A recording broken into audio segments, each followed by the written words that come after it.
Сега ще погледнем към опита на Великобритания. Ще ни го представи господин Греъм Бакстър, който е консултант с богат опит в областта на устойчивите и отговорни бизнес предизвикателства.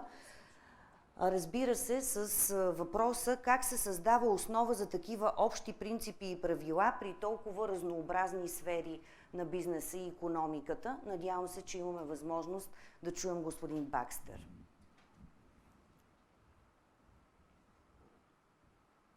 Thank you very much indeed. Yes, I can hear you loud and clear. I hope that you can hear me. And good afternoon from a very wet and rainy London, so nothing new there. It's my great pleasure to be addressing you today, though it's my great sadness that this is via Zoom and not in person, not least because I have never been to Sofia, my mistake, I'm afraid, and I was looking forward to this visit very much. Still, there we are. I hope that my presentation will be clear enough that you can see it through the Zoom medium. Just a brief word about my engagement and my position within Transparency International. I worked for 30 years in the oil and gas industry, mostly with BP, and I started to have contact with Transparency International while at BP, so some 20 years ago. That was in the capacity of representing BP in the formation of the Transparency International business principles for countering bribery and corruption. These are still relevant today, and through that I became very aware of the power of business engagement with the Transparency International movement and the delivery that can be achieved through that partnership. I'm now a trustee at TI UK, the UK chapter of Transparency International. I have been since 2014, and perhaps more particularly in relation to today, I'm the chair of the board committee, which looks after the private sector engagement, which Transparency International UK takes on a day-to-day basis. So let me open my slides, which hopefully you will be able to see. And I will be focusing on the business case, if you like, for engagement by the private sector with TI in its journey. A quick word about Transparency International UK. We are one of the longest standing chapters within the movement, founded over 25 years ago. Last financial year, our total income was just over £3 million, and about 20% of that income came from the private sector. So to give you an idea of the scale of our financial involvement. The areas upon which we focus are really three. Corruption in the UK, which is still a problem, not least because of the flows of dirty money through the capital city financial institutions. Sadly, money laundering and concealed offshore accounts are still a problem, and we are addressing that very actively and aggressively, among many other things. A second stream is driving integrity in business, and I'll say quite a lot more about that in a few minutes. And finally, we are privileged to host, on behalf of Transparency International, two global networks, as we call them, one which focuses on corruption in defense and security, and the other one on global corruption in health. These are, as I say, global programs which are run out of our London office on behalf of the whole movement. We came out with our new strategy. This received board approval during the summer of this year, and it lays out really the three ways in which we will attempt to achieve our mission, which of course is to eliminate corruption. We adopt three methods: advancing policy, improving practice, and promoting change. So in the areas of business integrity, advancing policy means we work with the government on regulation and indeed in enforcement with the Serious Fraud Office, encouraging the government to go ever further, for example, in its commitments on beneficial ownership registers, but also in enacting many of the things which have already been committed to, for example, in relation to our company's register.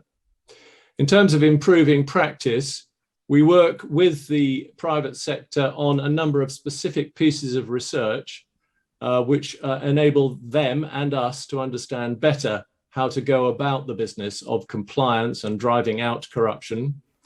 And we promote change primarily through knowledge exchange, sharing knowledge, networks such as your club in Bulgaria. We have an equivalent organization in the UK, but also enrolling our business supporters in lobbying government to achieve change. So it's not simply a passive club, it's one where we very much encourage our members to join us in the fight against corruption. So I guess you could ask, why engage with TI, why bother? After all, it is the law in most countries not to engage in corrupt practices and not to give bribes. But still, there is, I believe, a very strong business case for responsible businesses to engage. And many of this was already touched on by our speaker from Holcim. I think, first of all, you can point to the need for business to achieve a level playing field. It's no good being a good guy, one of the better businesses, if everybody else is cheating. So there's a distinct advantage for a company engaging with TI to ensure that the regulatory framework is even-handed, and perhaps more importantly, that it is well regulated and well enforced. And companies, good companies, recognize that and are happy to work with us to achieve that level playing field. The second one is fairly obvious. Business loves to learn from other businesses, not least in their own sector, of course. That's what competition is all about, but also across sector. And collaboration within the limits of competition law, of course, can achieve massive advances. And we provide a framework and a safe place for companies to work together in order to achieve better compliance systems and in order to understand new trends that are emerging in anti-corruption. The third area would be specific sponsorship of research. We have a number of programs which would not be possible were it not for business engagement. For example, in the area of our global health program, GSK have provided significant funds to help us to get that program up and running. And I might also point to some recent work which we're doing with a number of companies on the measurement of the effectiveness of anti-corruption programs within business. It's one thing having a compliance program, it's another thing knowing how well and how effective it actually is. And the fourth point is perhaps a little controversial, but I left it in deliberately. There's no doubt that companies enjoy being seen to be associated with Transparency International. The name of all the companies who contribute to us and join us in any way are publicly available on our website.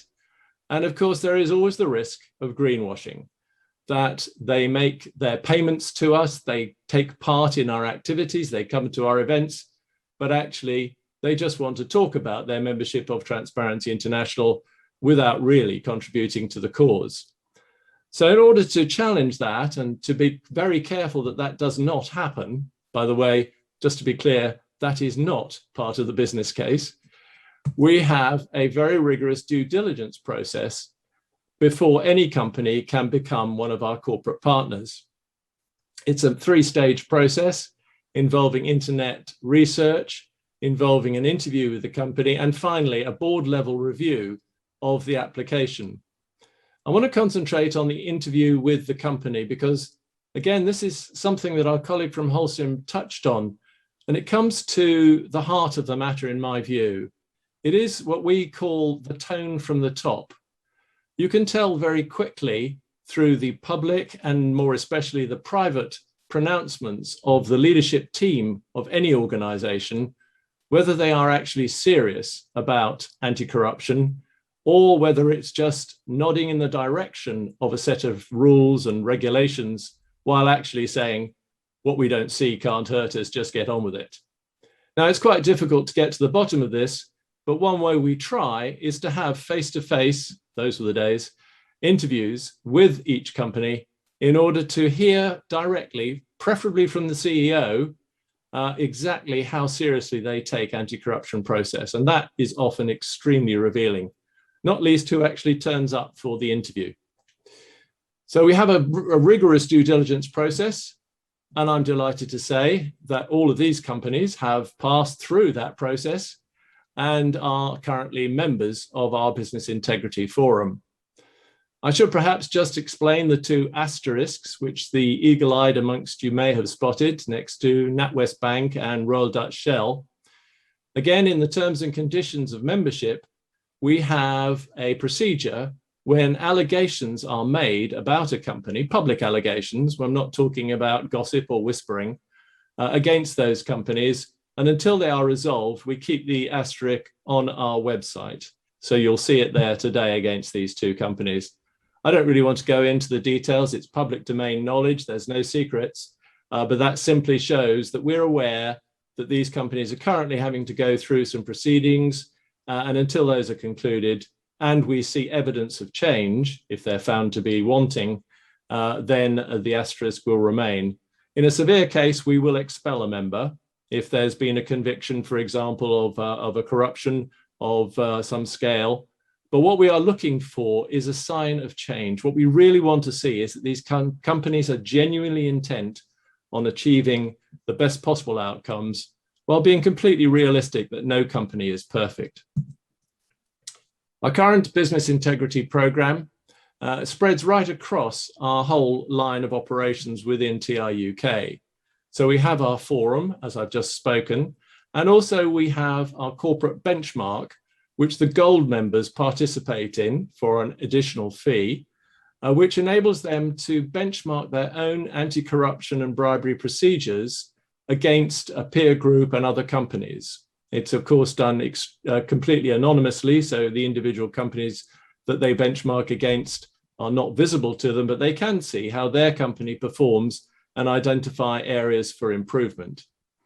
They also support our programmatic work and advocacy across the program. Indeed, right now we have written to our members, or about to write to them, inviting them to join us in approaching the UK government for greater progress on the beneficial ownership register, which has been promised but not yet delivered. They give direct sponsorship to our research program, as I've mentioned. Currently, we're working on 2 different business integrity research projects, and we're receiving funding for our health initiative. And finally, within our defense and security program, the global initiative, we have our Defense Companies Index. This is a ranking of all defense companies against our standards for how we believe they should behave with respect to corruption, bribery, and transparency. And we invite the companies to comment on our rankings before publication, not necessarily to change the ranking, but at least to correct anything which we may have got wrong, because we work on public domain information off their websites and so on, and sometimes there is more to tell. So that's a very quick summary of what we do. I would love to have the opportunity to discuss and share with you what we've done over a coffee or a drink afterwards, but that's not possible. So I look forward to having the opportunity of taking questions as and when. Thank you. Благодаря ви и аз, господин Греъм Бакстър, за това изчерпателно разясняване на действително как действа модела на бизнес интегритета в различните сфери на икономиката. Тук е в момента да благодарим и на преводачите, които ни помагат този разговор да изглежда по-близък въпреки разстоянията, Гергана Алякова и Биляна Христова.